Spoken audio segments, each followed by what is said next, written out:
वंदे मातरम। इस पुस्तक में आज हम पढ़ेंगे, जब भगवान पर भीड़ पड़ी तो भक्त ने मदद की। इस विषय पर दादी जानकी जी अपना अलौकिक अनुभव इस प्रकार सुनाती हैं। तो चलिए आज हम इसे पढ़ते हैं। सन 1950 में हम सभी यज्ञवत्स कराची से आबू आए। उस समय मुझे अस्थमा बहुत था। आबू में बहुत ठंडी होती थी, इस कारण मैं कुछ भी सेवा नहीं कर पाती थी। एक दिन सोच ही रही थी कि मैं कोई कर्मणा सेवा नहीं करती तो मैं क्या करूं। उस दिन बाबा और भाऊ अर्थात विश्वकिशोर भाई सुबह पैदल घूमने जा रहे थे। बाबा ने दूर से जीवतराम दादा को देखा। जीवतराम दादा ने मुझे गोद की बेटी बनाया हुआ था। बाबा इसको पहले से ही जानते थे।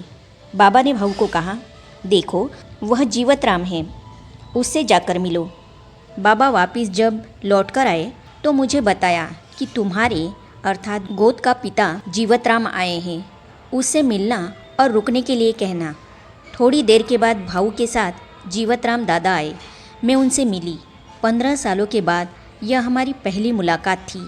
दादा बहुत खुश हुआ। मैंने उसको ज्ञान की बातें सुनाई।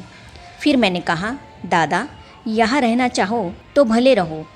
उसने आश्चर्य से पूछा, क्या यहाँ मैं रह सकता हूँ? मैंने कहा, हाँ दादा रह सकते हो। फिर मैंने सारा दिन ज्ञान की काफ़ी बातें उसको सुनाई। उसको भी बहुत अच्छा लगा और खुश भी हुआ कि बच्ची में ज्ञान की बहुत गहराई है और इसने जीवन भी बहुत ऊंचा बना लिया है। दूसरे दिन सुबह जब बाबा की मुरली चली तो मैं मुरली सुनते सुनते वहाँ से गुम हो गई और सामने एक लाइट का गोला देखा। मैंने जाकर उस लाइट के गोले को उठा लिया अर्थात बाबा को उठाकर इधर उधर घुमाने लगी। मुझे लाइट का गोला ही दिखाई दे रहा था और उस गोले को मैं सबको दिखा रही थी। यह देखकर जीवतराम दादा बाबा को कहता था, अहो प्रभु, क्योंकि वह दृश्य देखकर उसको बहुत आश्चर्य हो रहा था। उसको वापस जाना था तो उसने मुझे उस समय 13 रुपये दिए और बोला, अभी मेरे पास इतना ही है। जब वह आबू रोड पहुंचा तो उसने बाबा को फ़ोन किया कि आनंद किशोर को नीचे भेजो। हमने समझा कि कहीं वह बीमार तो नहीं हुआ। बाबा ने तुरंत आनंद किशोर भाई को नीचे भेजा। जीवतराम दादा के पास शेयर थे, उनको बेचकर सारे पैसे आनंद किशोर भाई को दे दिए और कहा, यह बाबा को दे देना।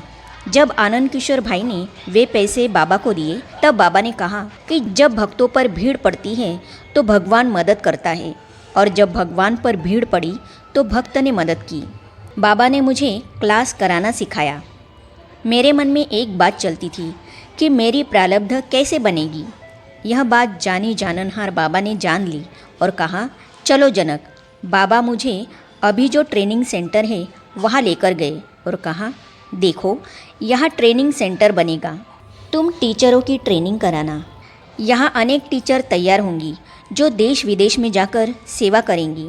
फिर बाबा ने कहा, आज तुम सबका क्लास कराओ। मैंने कहा, बाबा मेरा कौन सुनेगा, पुरानों को तो आप ही क्लास करा सकते हैं। बाबा ने कहा, चलो आज मैं तुम्हें क्लास कराना सिखाता हूँ। छोटे हॉल में ले जाकर बाबा ने मुझे क्लास कराना सिखाया जो आज तक याद है। मम्मा ने शरीर छोड़ा उस समय मैं मधुबन में ही थी। बाबा मुझे मम्मा के कमरे में ले गए जो अभी दादी जी का सीटिंग रूम है और कहा, तुम यहीं सो जाओ। मैं वहाँ ही सो गई। शाम को चारपाई पर बैठकर चार्ट देख रही थी। इतने में बाबा आए और आते ही बोले, बच्ची चार्ट देख रही हो? मैंने कहा, हाँ बाबा। मैं उठकर खड़ी हो गई। बाबा ने कहा, बच्ची भक्ति में कहते हैं कि मैं गुलाम तेरा। अब बाप कहते हैं मैं गुलाम तेरा। पत्र में लिखा था कि अष्टरत्न में आने वाली जनक बेटी। एक दिन मैं शाम को बाबा के पास गई और कहा, बाबा मैं सेवा पर जाना चाहती हूँ। बाबा ने तुरंत दादी जी को बुलाया और कहा, यह मुंबई सेवा करने जा रही है, इसे 25 रुपये दे देना। उस समय दादी जी कैशियर थी। मैंने 2 जोड़ी कपड़े थैले में डाले और बाबा के पास छुट्टी लेने गई। छुट्टी देते समय बाबा ने कहा, आओ मेरी मस्त फ़कीर बच्ची, सेवा पर जा रही हो।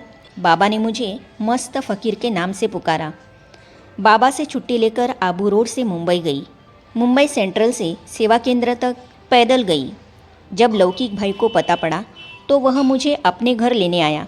मैंने कहा, मरूंगी तो भी यहाँ ही और कहीं नहीं जाऊंगी। माँ याद कर रही थी तो एक सप्ताह के बाद माँ से मिलने गई। माँ के नाम पर बाबा ने एक पत्र लिख कर दिया था। उसमें लिखा था कि अष्टरत्न में आने वाली जनक बेटी तेरे पास आ रही है। पत्र के अंदर क्या लिखा था उस समय मुझे पता नहीं था। पत्र पाकर माँ बहुत खुश हुई। जहाँ जहाँ सत्संग होता था वहाँ झाड़ अर्थात कल्पवृक्ष का चित्र लेकर सेवा करने जाती थी। शाम को महालक्ष्मी मंदिर पर चली जाती थी। वहाँ देवी के दर्शन करने बहुत लोग आते थे तो मैं उनको झाड़ पर ज्ञान समझाती थी। फिर वहाँ से पैदल ही घर लौटती थी। कोई कोई गाड़ी वाला पूछता था कि लिफ्ट चाहिए। मैंने कभी किसी से लिफ्ट नहीं ली। इस प्रकार कभी कहाँ सेवा करने जाती थी। कभी लाइब्रेरी में, कभी किंग सर्कल में, कभी मंदिरों में जाकर सेवा करती थी। भूख लगती थी तो एक आने में 4 केले मिलते थे, लेकर खाती थी।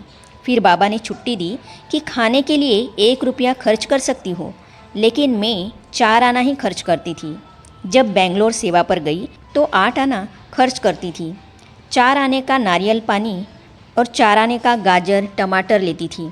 कहीं ना कहीं से भंडारी में जो पैसा आता था उसको मधुबन डाक द्वारा भेज देती थी। 40 दिन तक कमरे में बैठकर योग भट्टी की। एक बार बाबा मुंबई आए थे। कुछ दिन रहकर वापस मधुबन जा रहे थे तो मैं भी उनके साथ मधुबन आई। उस बारी मैं मधुबन में 40 दिन तक रुक गई। एक दिन मैंने बाबा से कहा, बाबा आप धर्मराज हो और मुझे धर्मराज की सज़ा नहीं खानी है। बाबा से यह भी कहा कि बाबा अंत में धर्मराज मुझे आग दिखाए तो? बाबा ने कहा, बच्ची धर्मराज तुमको आँख नहीं दिखाएगा। तब मैंने 40 दिन कमरे में ही भट्टी की ताकि धर्मराज मुझे आँख नहीं दिखाए। वह भट्टी बहुत प्यारी थी। बाबा भी आकर शक्तिशाली दृष्टि देता था। ऐसे अनुभव होता था जैसे कि मेरे विकर्म विनाश हो रहे हैं। आज भी वह भट्टी मुझे याद है। वह तो कमाल की भट्टी थी। आगे हम पढ़ेंगे। बाबा ने कहा, बच्ची तुम तो सदा मेरे सामने होती हो। तो इन अनुभवों को हम पढ़ेंगे अगली कड़ी में। तो ये जानने और पढ़ने के लिए इस चैनल को सब्सक्राइब कीजिए और हाइप कीजिए ताकि आने वाली सभी वीडियो और अब तक की सारी वीडियो आप तक पहुंचती रहेगी। ओम शांति।